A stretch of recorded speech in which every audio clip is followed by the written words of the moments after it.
ஒரு குறிப்பிட்ட பண்பின் வெளித்தோற்றம் புறத்தோற்றம்னு சொல்லுவோம். ஸோ புறத்தோற்ற விகிதம் பீனோடைப்னு சொல்லி அழைக்கப்படுது. 3:1 இதோட விகிதம். அதே போல் ஒரு பண்பு கலப்பின் ஜீனாக்க விகிதம் 1:2:1. ஸோ அதே போல் பார்த்தீங்க அப்படின்னா இருபண்பு கலப்புன்னு பார்த்தீங்கன்னா 9:3:3:1. ஓகேவா? ஸோ ஒரு பண்பு கலப்புக்கு வந்து ஜீனாக்க விகிதம் 1:2:1, இருபண்பு கலப்புனா 9:3:3:1 அப்படிங்கிறது.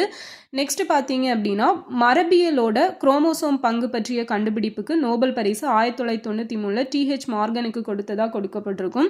ஸோ உங்களுக்கான கொஸ்டின் பார்த்தீங்க அப்படின்னா 2024 நோபல் பிரைஸ் இருக்கு இல்லையா? ஸோ அது இயற்பியல், வேதியியல், பொருளியல், பொருளாதாரம், ஸோ இது மூணுலையும் யார் யாருக்கு கொடுத்தாங்க அப்படிங்கிறத கமெண்ட்ல சொல்லுங்கள்.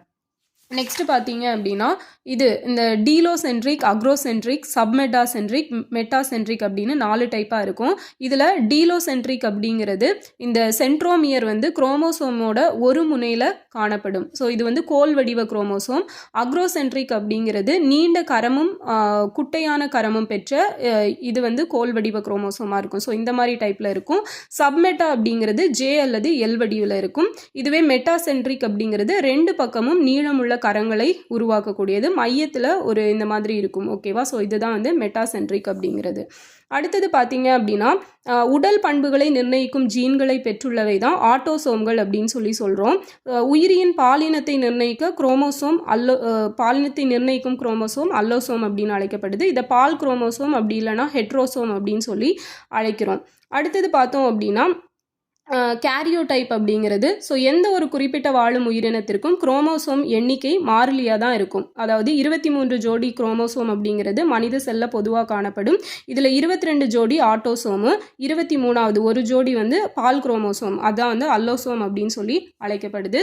அடுத்தது இடியோகிராம் அப்படின்னா என்னன்னா ஒரு உயிரினத்தின் செல் உட்கருவில் குரோமோசோம்களின் எண்ணிக்கை, அளவு, வடிவம், ஸோ இதெல்லாம் கேரியோடைப் அப்படின்னு சொல்லுவோம். ஸோ ஒரு சிற்றினத்தோட கேரியோடைப் வரைபட விளக்கம் தான் வந்து இடியோகிராம் அப்படின்னு சொல்லி அழைக்கப்படுது.